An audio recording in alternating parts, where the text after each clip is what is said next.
Hello students, this is Neeraj Gupta. आइए आज हम कंसेप्ट समझना शुरू करते हैं कि जो जीएसटी में लोकल सेल्स टैक्स है यानी लोकल जीएसटी है वो कैसे लगेगा और इंटर स्टेट जीएसटी कैसे लगेगा। यानी कि कब ऐसा होगा जब उसको इंट्रा स्टेट सप्लाई मानेंगे। अब मैं टेक्निकल टर्म बोल रहा हूँ, इंट्रा स्टेट सप्लाई, और कब ऐसा होगा जब उसको इंटर स्टेट सप्लाई मानेंगे। इनके क्या इम्प्लीकेशंस हैं, क्या ये कहना चाहते हैं, आइए इसको मैं धीरे धीरे आपको समझाता हूँ। आप जैसा कि स्क्रीन पर देख रहे होंगे, इंटर स्टेट सप्लाई और इंट्रा स्टेट सप्लाई के बारे में कुछ लिखा है। तो अभी एकदम शुरुआत में ही घबराने की ज़रूरत नहीं है कि मैं कुछ कॉम्प्लिकेटेड सा पढ़ाने वाला हूँ। बहुत ही सिंपल सी चीज़ बताने वाला हूँ, ठीक है। मैं इमेजिन करता हूँ कि कोई भी आदमी जो है वो एक शहर है, कोई भी एक नाम ले लेते हैं। Suppose for example I am talking about a shopkeeper, I mean to say a supplier in Rohtak.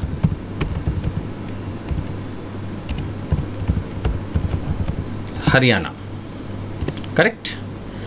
Now suppose वो एक बड़ा डीलर है और दो अलग अलग दुकानदार उससे सामान खरीदते हैं।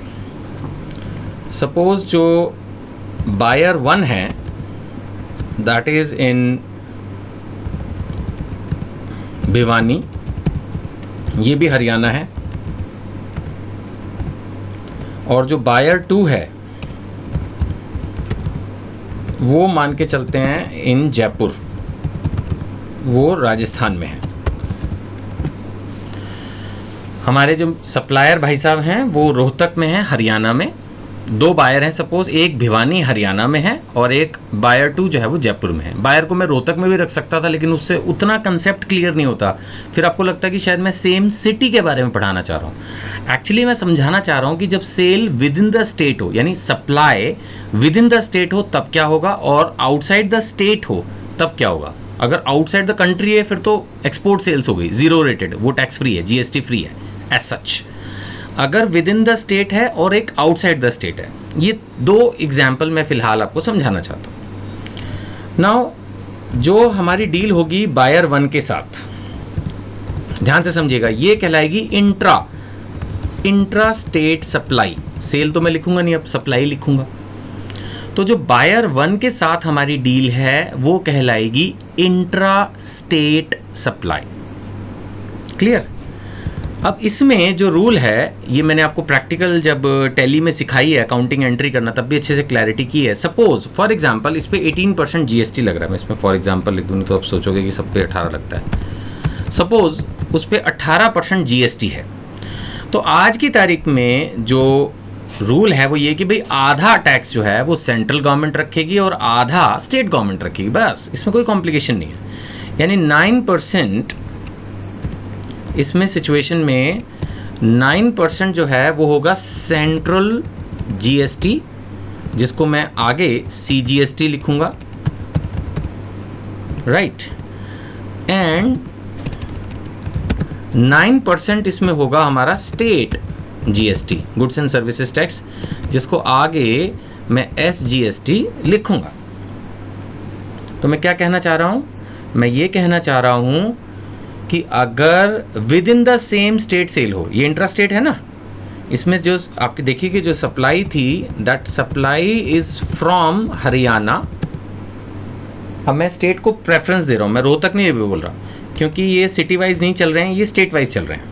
जीएसटी में जो लॉ है वो स्टेट वाइज चल रहा है, सिटी वाइज नहीं चल रहा है। तो सप्लाई कहाँ से है, फ्रॉम हरियाणा, और कहाँ है, टू हरियाणा। तो इसको क्या माना गया, इसको माना गया इंट्रा स्टेट सप्लाई, इसको माना गया इंट्रा स्टेट सप्लाई। और इसमें जो जीएसटी है 18%, जैसे मैंने एग्जांपल लिया, वो आधा आधा बढ़ जाएगा। मैं इसको अलग अलग कलर से हाईलाइट कर देता हूँ। ये 9% जो है ये सेंट्रल गवर्नमेंट के पास जाएगा, आधा इसका टैक्स, और बाकी का जो 9% है वो स्टेट गवर्नमेंट रखेगी, हरियाणा की। आज की तारीख में ये लॉ इन्होंने बनाया है। दूसरा एग्जाम्पल लेते हैं, बायर टू। अब सपोज हम केस ले रहे हैं कि जो बायर टू है, हरी बात सुन में, नाउ बायर टू कहाँ था, वो जयपुर में है। याद रखिएगा, इसको हम बोलेंगे इंटर स्टेट सप्लाई। बायर 2 जो है वो है हमारा जयपुर राजस्थान में, और इसको हम बोलेंगे इंटर स्टेट सप्लाई, यानी कि जब एक स्टेट से दूसरी स्टेट में जाएगा। ठीक है, now this is supply from Haryana to Rajasthan. जहाँ एक स्टेट से दूसरी स्टेट हो जाता है वहाँ पर वो कहलाती है इंटर स्टेट सप्लाई। ठीक है, इंटर स्टेट सप्लाई में सपोज हम एक एग्जांपल मान के चलते हैं that the GST rate is 18%। Right, याद रखिएगा इस पर जो 18% लगेगा वो लगेगा IGST at the rate of 18%। दोबारा ध्यान से समझिए, जब एक स्टेट से माल दूसरी स्टेट में जाएगा, आई एम रिपीटिंग अगेन, एक स्टेट से जब माल दूसरी स्टेट में जाएगा, गुड्स या सर्विसेज भी हो सकती हैं, कोई भी सर्विस भी हो सकती है, तब वहाँ पर जो टैक्स है वो सेंट्रल गवर्नमेंट जीएसटी या स्टेट गवर्नमेंट जीएसटी नहीं लगेगा, वहाँ पर लगेगा इंटीग्रेटेड जीएसटी, आईजीएसटी। तो ये इसका जो है this is integrated goods and services tax. Is it clear? यानी यहाँ पर जो टैक्स लग रहा है हमारा, उसका हम फर्दर डिवीजन नहीं कर रहे। यहाँ जो हमारा टैक्स लग रहा है, ऊपर जो किया था हमने, क्या किया था कि जो हमारा 18% टैक्स था मैंने उसको आधा आधा डिवाइड किया सेंट्रल गवर्नमेंट स्टेट गवर्नमेंट में। यहाँ पर क्या हुआ है कि जो टैक्स लगा वो एक ही टैक्स लग गया, आईजीएसटी, इंटीग्रेटेड जीएसटी। बात समझ में आ रही है? तो वो पूरा 18% एक ही बार में लग गया आईजीएसटी। इसमें सेंट्रल गवर्नमेंट स्टेट गवर्नमेंट का डिवीजन होगा, ऐसा नहीं कि इनके बीच में टैक्सेस का डिवीजन नहीं होगा। अल्टीमेटली टैक्स तो वो सरकार रखेगी जीएसटी में जहाँ पर कंजम्पशन होगा, जहाँ कस्टमर है, फाइनली माल जहाँ कंज्यूमर खरीदेगा, टैक्स तो वहाँ की स्टेट गवर्नमेंट रखेगी। बट खैर वो गवर्नमेंट का इनका आपस का डिवीजन है, वो हम बाद में डिस्कस करेंगे। फिलहाल कस्टमर को जो बिल में काटना है टैक्स वो कितना है, वो 18% आईजीएसटी है। बस सिंपल सी बात यह है, there is a supply from Haryana to Rajasthan, और इसमें अगर जीएसटी रेट 18 है तो दो डिवीजन नहीं होंगे, एक 18% आईजीएसटी लगेगा। ठीक है ना? यही चीज़ मैंने यहाँ नीचे एक सेक्शन आईजीएसटी एक्ट से, जो इंटीग्रेटेड जीएसटी एक्ट है, वहाँ से उठा कर समझाया है कि अगर सप्लाई ऑफ गुड्स है, मैंने इसमें इस तरह से लिया कि सपोज सप्लाई ऑफ गुड्स है, एंड मैं हाईलाइट कर रहा हूँ। देखिए इसमें हाईलाइट करने से चीज़ें आपको बहुत अच्छे से समझ में आएंगी। ध्यान से देखिएगा, जो चीज़ें इंपॉर्टेंट है वो मैं हाईलाइट कर करके समझा रहा हूँ आपको।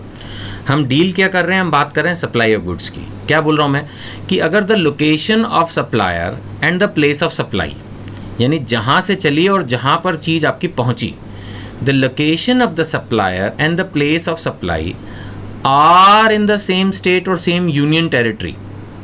अगर ये सेम स्टेट में हैं, जैसा कि हमारे केस 1 में हुआ, बायर 1 में हुआ, हरियाणा टू हरियाणा, फिर क्या होगा, then it will be treated like intra state supply. यही एक्ट में लिखा है, यही मैंने आपको सिंपल भाषा में समझा दिया पहले ही। और सेक्शन 8 सबसेक्शन 2 आईजीएसटी एक्ट में क्या लिखा है, यही बात जो मैंने ऊपर पढ़ाई, सिंपल डिट्टो, सिर्फ ये है कि ये बात इन्होंने सर्विसेज पे भी लिखी। सेम जो बात ऊपर सप्लाई ऑफ गुड्स पे है, वही बात नीचे सप्लाई ऑफ सर्विसेज पर भी दी है, और कोई चेंज नहीं है। चाहे गुड्स हो या सर्विसेज हो, कंसेप्ट सेम है। अब दोनों को सप्लाई माना गया है। अगर सेम स्टेट में आप देते हैं तो आधा टैक्स सेंट्रल गवर्नमेंट, आधा स्टेट गवर्नमेंट, आधा सीजीएसटी, आधा एसजीएसटी, राइट, आधा सीजीएसटी, आधा एसजीएसटी।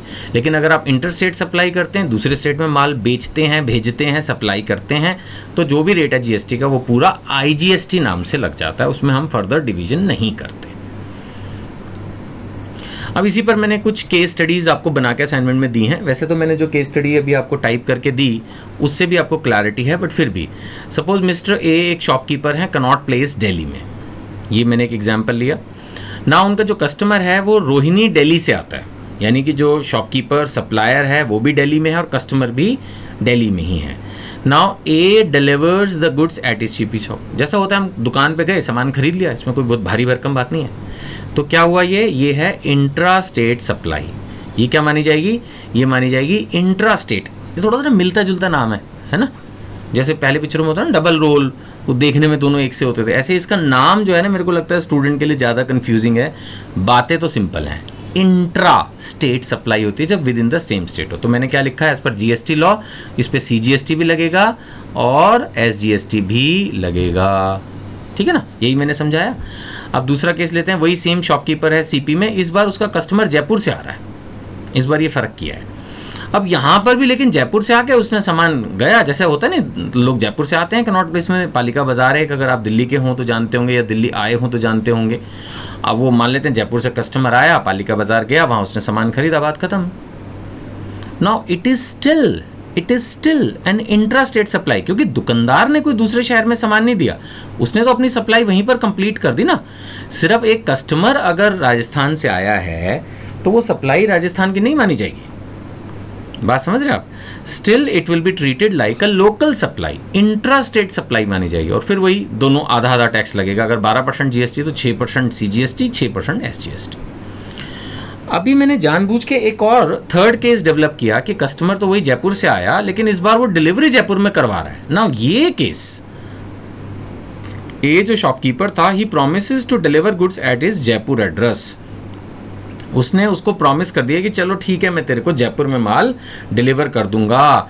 ये है इंटर स्टेट सप्लाई, बात समझ पा रहे हैं आप। This is inter state supply. ये इंपॉर्टेंट है केस 3 को समझना, जहां पर सपोज फॉर एग्जांपल एक स्टेट का शॉपकीपर सप्लायर दूसरी स्टेट में माल डिलीवर करने के लिए तैयार है, उसने एड्रेस दिया, उसने कहा मैं कुरियर कर दूंगा, मैं पहुंचा दूंगा, जैसे मर्जी पहुंचाए। In this situation this is an inter state supply. फिर इस पर क्या होगा, as per the GST law IGST will be applicable. इस बार इस पर IGST जो है वो लग जाएगा। बात समझ में आ रही है आपको? तो ये चीज़ समझनी है आपने। हो सकता है इधर उधर कभी सुना हो और कन्फ्यूजन होता हो कि ये भैया कि 3 तरह के टैक्स, देखा जाए तो बहुत ही आसान है। Local supply within the same state, जो भी होगा उस पर जो GST लग रहा है उसके 2 टुकड़े कर दिए, CGST SGST। दूसरी स्टेट में जा रहा है उसमें इंटीग्रेट कर दिया दोनों को, तो नाम रख दिया इंटीग्रेटेड GST। बस 3 तरह के GST तो आप समझ ही गए। और चौथा तरह का जो GST है वो है यूनियन टेरिटरी का GST। तो जैसे इंडिया में स्टेट्स हैं ऐसे यूनियन टेरिटरीज भी हैं, तो SGST लगेगा। अगर यूनियन टेरिटरी है तो UTGST लगेगा। देखने में ऐसा लगता है अरे बाप रे इतने तरह के GST हैं, जबकि इनमें ऐसा कुछ भी कॉम्प्लिकेटेड नहीं है जो कि कोई घबराया जाए, है ना। तो CGST लग रहा है लोकल सेल्स पे, और साथ में लग रहा है SGST स्टेट गवर्नमेंट का जो है SGST, और अगर यूनियन टेरिटरी में है तो लग जाएगा UTGST, है ना। और इंटर स्टेट सप्लाई दूसरे स्टेट दूसरे राज्य में जब आप डीलिंग करेंगे, चाहे वो गुड्स हो या सर्विसेज हो, तब उन दोनों को इंटीग्रेट करके लगता है IGST। ठीक है, इतना ही है। आगे अगली वीडियो में इसके आगे इसी कंसेप्ट को और आगे बढ़ते हैं डेप्थ में। Thank you.